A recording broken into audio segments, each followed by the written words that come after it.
नमस्ते दोस्तों। आज मैं आपको नरेंद्र कोहली द्वारा लिखी खोज गरीबी के कारणों की नाम की कहानी सुनाना चाहता हूँ। मुझे जिनसे मिलाया गया वे योजना आयोग में थे। हमें एक दूसरे से मिलकर बहुत प्रसन्नता हुई। किसी से मिलते हुए मैं नेपोलियन हो जाता हूँ, जो नए द्वीप पर उतरकर अपनी नौकाएं जला चुका होता है। मेरे पास कोई विकल्प नहीं होता, मुझे प्रसन्न होना ही पड़ता है, अगला चाहे योजना आयोग में हो या स्मगलिंग रैकेट में। आप अभी तक रिटायर नहीं हुए? आपकी आयु तो काफी लगती है, मैंने पूछा। उन्होंने मुझे ऐसे देखा जैसे मैंने अपने स्वभावानुसार फिर कोई अशिष्ट बात कह दी हो। महिलाओं से आयु की बात करना अशिष्टता है, यह मैं जानता था, पर उनसे मिलकर मैंने अनुभव किया कि सरकारी अधिकारियों से उनकी आयु की बात करना भी उतनी ही डिग्री की अशिष्टता है। आयु की बात से जहां महिलाओं के रूप के भ्रम के टूटने की आशंका होती है, वहां सरकारी अधिकारी की जेब तथा अधिकार का भेद भी उघड़ सकता है। वैसे महिलाओं और सरकारी नौकरी में कोई न कोई बात समानांतर अवश्य है। किराए पर मकान देते हुए भी लोग ये ही दो प्रश्न पूछते हैं, आपके साथ कोई स्त्री भी है क्या, तथा आपकी सरकारी नौकरी है ना। ये दोनों ही बातें शराफत का प्रमाण पत्र है। उन्होंने कहा, आयु से क्या होता है साहब, हम तो रिटायर नहीं होंगे। मेरिटोरियस लोगों को रिटायर नहीं किया जाता। मैं समझ गया, वे रिटायर नहीं होंगे, वे योजना आयोग को ही रिटायर करने के चक्कर में होंगे। कहावत है ना, या तो डर जाओ या डरा दो। आप वैज्ञानिक हैं? मैंने बात आगे चलाई। अपने यहाँ मेरिट की बात केवल विज्ञान के क्षेत्र में ही होती है, शेष स्थानों पर केवल सीनियोरिटी की ही पूछ है। जी नहीं, मैं अर्थशास्त्री हूँ। मुझे एक बात सूझ गई। अपने देश में शास्त्री शब्द सरनेम के रूप में खूब प्रचलित हो गया है। यह सरनेम चल निकलेगा। इस शब्द में काफी संभावनाएं हैं, पर मैंने अपनी सूझ की बात उनसे कही नहीं। बहुधा लोग मेरी अत्यंत मौलिक उद्भावनाओं को झेल नहीं पाते। वे मुझे मुंहफट समझ लेते हैं और मैं उन्हें मूर्ख मान लेता हूँ। दो व्यक्ति एक दूसरे के विषय में ऐसे ब्रिलियंट निष्कर्षों पर पहुंच जाए तो बातचीत दीमक खाई लकड़ी के समान टूट जाती है। मैंने व्यवहारिक व्यक्ति के समान अपनी उपेक्षा कर उनको महत्व प्रदान किया। तो आपने अवश्य यह खोज की होगी कि अपने देश के लोग इतने निर्धन क्यों हैं। अवश्य। वस्तुतः मेरा तो स्पेशल फील्ड यही है। वे आबूनस के कुंदे के समान गंभीर हो गए। इस निर्धनता का मूल कारण यह है कि वे लोग अंग्रेजी नहीं पढ़ते। अंग्रेजी का गरीबी से क्या संबंध? मैं अर्थशास्त्रीय समस्या की भाषा वैज्ञानिक व्याख्या से चौंक उठा। संबंध तो मानने से होता है। अच्छा, आपकी बात का प्रमाण? चंद्र ग्रहण तथा सूर्य ग्रहण संबंधी ज्योतिषियों की भविष्यवाणियों का प्रमाण? उन्होंने प्रतिप्रश्न किया। प्रमाण? परिणाम। जब वे कहते हैं तभी ग्रहण लगता है।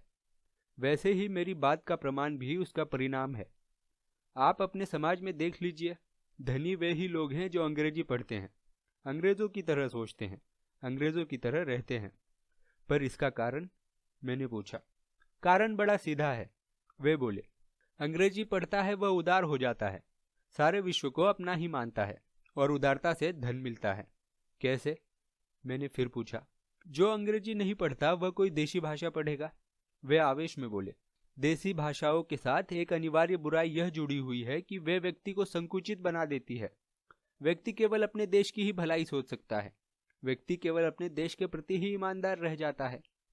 तो क्या हुआ? क्या नहीं हुआ? वे बोले।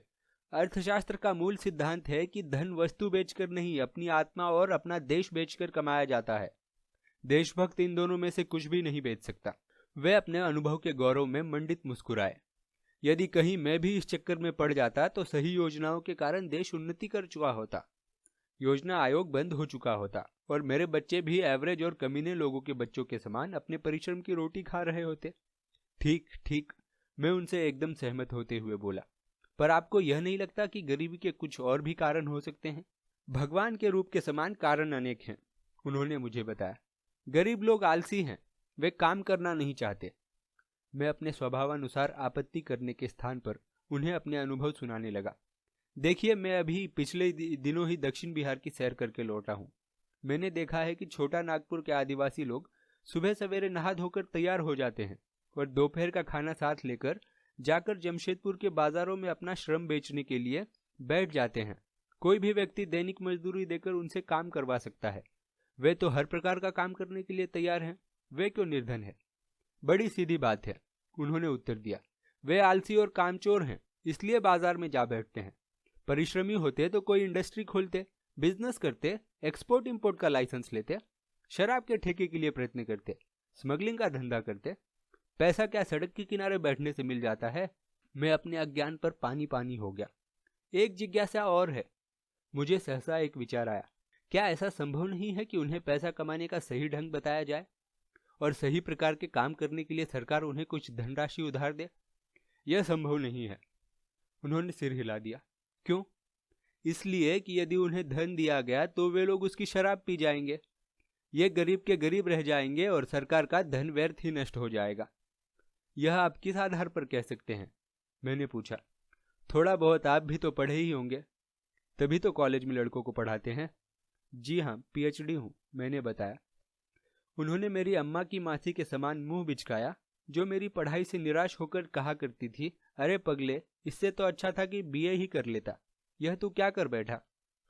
मुझे अपनी ओर जिज्ञासु दृष्टि से ताकते देखकर उन्होंने मुझे धैर्यपूर्वक समझाना शुरू किया।